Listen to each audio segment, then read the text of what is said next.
Κυρίες και κύριοι συνάδελφοι, ήθελα να αρχίσω την τοποθέτησή μου με το στίχο από ένα τραγούδι «Τούτες τις μέρες ο άνεμος μας κυνηγά, μας κυνηγά».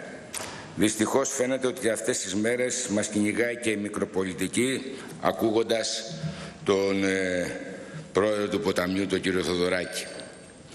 Ας πάμε όμως στα δικά μας που κληθήκαμε σήμερα να προβληματιστούμε, να αναστοχαστούμε.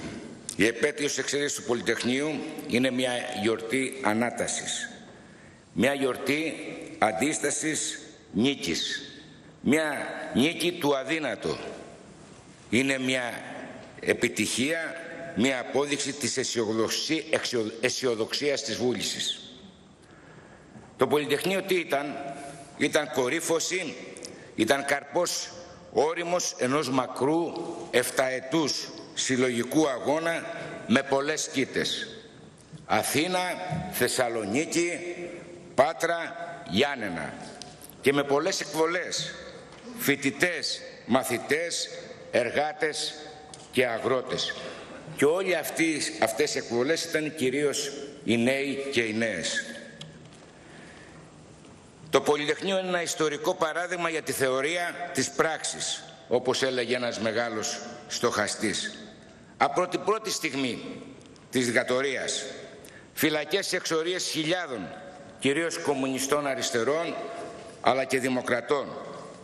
Οι πρώτες αντιστασιακές οργανώσεις και πράξεις, όπως η δημιουργία του ΠΑΜ, της Δημοκρατικής Άμυνας, η οργάνωση και η ηρωική αυτοθυσία του Αλέκου Παναγούλη, η νεολαία της ΕΔΑ, ο Ρήγας Φεραίος, η ΚΝΕ, το ΑΕΜ, το ΠΑΚ, το κίνημα της 20ης Οκτώβρη, που έχουμε και εδώ ένα σύντροφο και φίλο σε αυτό το κίνημα. Σκληρός, αδυσόπιτος αγώνας εναντίον του αυταρχισμού, της ομής βίας, της στέρησης βασικών δικαιωμάτων και ελευθεριών και εναντίον της διαφθοράς. Μια μεγάλη διαφθορά που υπήρχε τότε στο δικτατορικό καθεστώς, που άλλη στιγμή πιθανόν και το προτείνω να κάνουμε μια εκδήλωση στη Βουλή για την επέτειο της δικτατορίας και να πούμε αυτά τα πράγματα. Με αποτέλεσμα τότε να αποβληθεί η χώρα, και πρέπει να σημειωθεί αυτό, από το Συμβούλιο της Ευρώπης το 1969. Οι ημωγές των βασανισμένων γίνονταν μανιφέστα ελευθερίας και ριζοσπαστισμού, παρακατεθήκες ήθους, τιμής και αξιοπρέπειας. Φλόγγιζαν εμάς, τους νεότερους, που αργότερα τους έλεγαν αλήτες, μέσα από τα παράνομα ραδιόφωνα, Deutsche Welle, Λονδίνο, Παρίσι, Φωνή της Αλήθειας, ραδιοφωνικά μικροκύματα, έρχονταν τα μηνύματα του Μάη του 1968, του αντιπολεμικού κινήματος για το Βιετνάμ, για το Τζε, για την άνοιξη της Πράγας. Μαζί προσέδονταν και άλλα μακρύτερα απελευθερωτικά ποτάμια, όπως το παράδειγμα του ΕΑΜ, το κίνημα για τη δημοκρατική ομαλότητα, το 114, το 15% για την παιδεία. Στην πορεία φτιάχτηκε ένα εκρηκτικό αμάγαλμα της σπουδάζοντας νεολαίας με τους διανοούμενους σε την τέχνη. Κάθε στιγμή του κινήματος συνδέονταν μαζί με το κίνημα των διανοουμένων και της τέχνης. Είτε προηγείτο ή ερχόταν μετά. Και έσπαγαν τη λογοκρισία.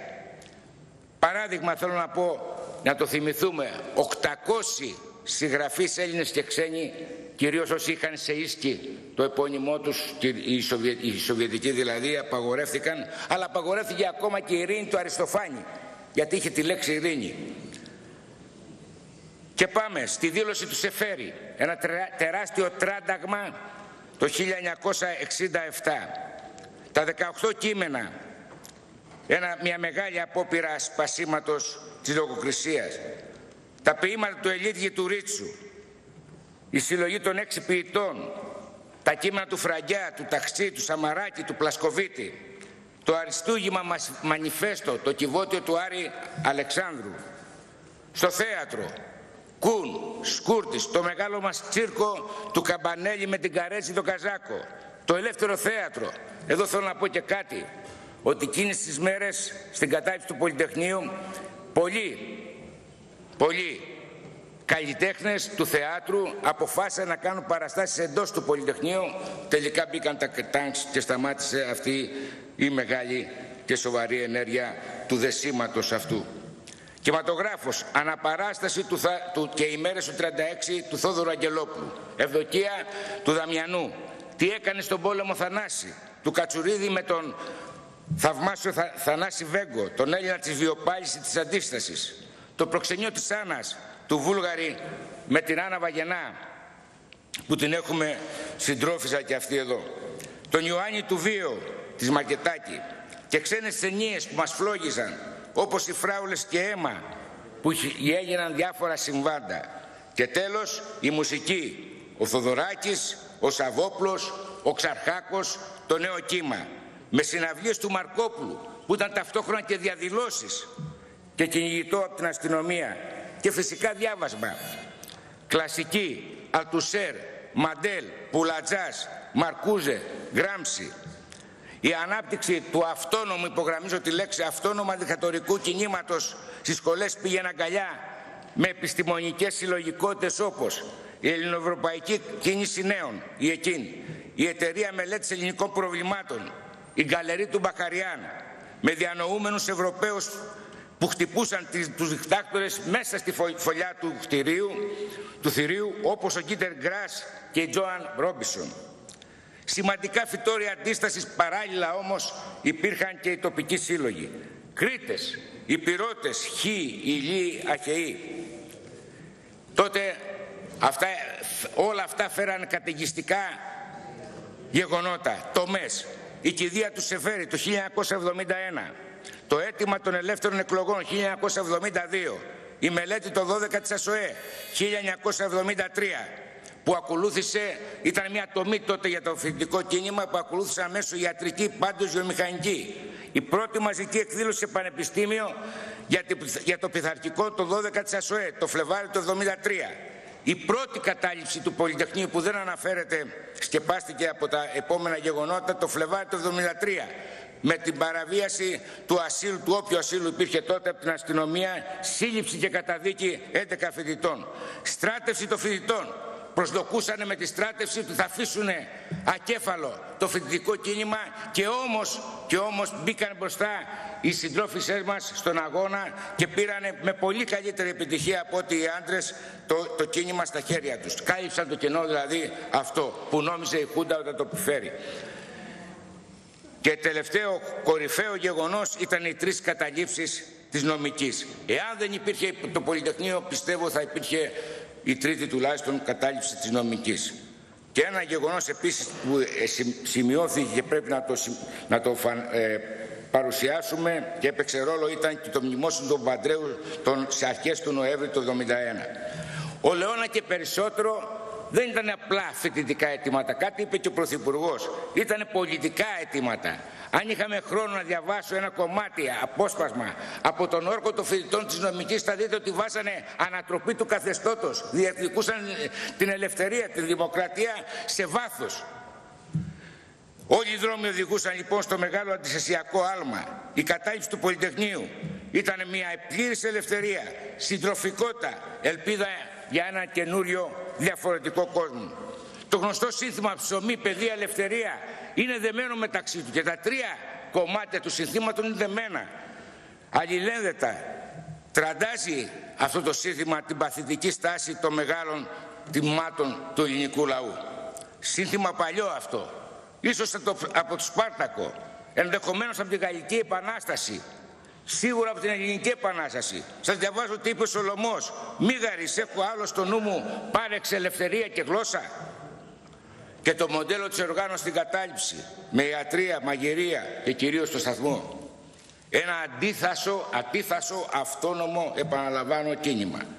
Τα τάγκς όμως έδωσαν τη λύση. Πρώτη εικόνα, πράγματι, έφεραν ξανά το φόβο, το αίμα, τον πόνο, το θάνατο, διέλυσαν τις συλλογικότητες και τις οργανώσεις, νέκρωσαν τα πανεπιστήμια. Πίσω όμως από αυτό το φαίνεστε έγινε ένα σοβαρό ρήγμα στη Χούντα, το πραξικόπημα του Ιωαννίδη και η δικτατορία του, όπου επέφερε τελικά και την προδοσία της Κύπρου. Έγινε πολύ εχθρικό το διεθνές περιβάλλον. Άλλαξε άρδιν και σε βάθος και οι Έλληνες εξόριστοι, τότε Έλληνες εξόριστοι σε όλη την Ευρώπη έπαιξαν σημαντικό ρόλο. Κυρίως όμως υπήρξε σαν αποτέλεσμα η ολοκληρωτή απονομιμοποίηση του καθεστώτος από τον ελληνικό λαό. Πραγματοποιήθηκε αυτό που Πουλατζάς ονόμασε δημοκρατική ρήξη. Διδάγματα από το Πολυτεχνείο. Το ηθικό, πολιτικό, ιδεολογικό δέσιμο ολοκληρώθηκε με την πλέρεια συντροφικότητα. Αγώνες από όλες τις πολιτικές πλευρές, οφείλω να πω, αλλά με ηγεμονεύουσα δύναμη την πληθυντική αριστερά. Ιδίως τότε το Πολυτεχνείο καταγράφηκε ως ήττα. Όμως ήταν μια εικονική ήττα. Εμπεριείχε αναπτυσσόμενα κύτταρα ανατροπής, σπέρματα νίκης. Και ως τέτοιο γεγονός καταγράφηκε στην παγκόσμια ιστορία. Δεν είναι δικιά μας ιστορία το Πολυτεχνείο. Είναι και δικιά μας, αλλά είναι παγκόσμια. Γιατί η ιστορία γράφεται, και επαναλαμβάνω τη λέξη, γράφεται με μπρος πίσω. Και τα πρόσφατα, πολύ πρόσφατα γεγονότα της πολιτικής μας ιστορίας έχουν αυτό το χαρακτηριστικό. Ήταν μια τακτική ήττα. Σίγουρα όμως δεν ήταν στρατηγική. Ήταν μια ανολοκλήρωτη εξέγερση. Έκανε ρήξη στο σχετισμό των κοινωνικών δυνάμεων με τη μεταπολίτευση που υπήρξε, επέφερε ρήξη στον αυταρχισμό, στο κράτος έκτακτης ανάγκης των 3 δεκαετιών μετά από τον εμφύλιο, εξομάλυνε το ανώμαλο πολιτικό σύστημα με μιάσματα και ηθικόφρονες, έβαλε ζητήματα εθνικής ανεξαρτησίας και τέλος ήταν ένα παγκόσμιο παράδειγμα πώς ένας λαός γίνεται ξανά ελεύθερος. Να πω μια κουβέντα για τη γενιά που την περιφρονούν και παίζουν διάφορα ιδεολογικά παιχνίδια. Πράγματι η γενιά παίρνει το όνομα, αλλά καμιά γενιά δεν είναι ενιαία. Η γενιά της αντίστασης έχει το Γλέζο, αλλά έχει και τον Γιοργαλά.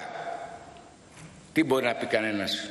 Υπάρχουν φυσικά ρυψάσφυδες και βολεμένοι και καιροσκόποι. Όμως το χρώμα το δίνουν οι πολλοί, οι αφανείς, οι ακέραιοι. Έθεσε και κέρδισε ζητήματα δημοκρατίας. Το σύνταγμα το ελληνικό που υπάρχει σήμερα είναι από τα πιο προοδευτικά συντάγματα της Ευρώπης, αν όχι όλου του κόσμου. Παρά το ότι θέλουμε να αλλάξουμε πολλά πράγματα που κυρίως στην πορεία έγιναν άκρως συντηρητικά, όπως ο νόμος περί ευθύνης υπουργού, θα τα δείτε αυτά και τα λοιπά στον δρόμο. Βοήθησαν να υπάρξει ευημερία στους πολλούς. Να υπάρχει, τελειώνω, άμα φωνάζετε για να τελειώσω, να τελειώσω. Πάντως τα 12 λεπτά που είχατε νομίσει, λοιπόν, εκδημοκρατισμός, τελειώνω κυρία Πρόεδρε, λοιπόν. Σε ένα λεπτό τελειώνω. Εκδημοκρατισμός της παιδείας, ανάπτυξη συλλογικοτήτων και κινημάτων.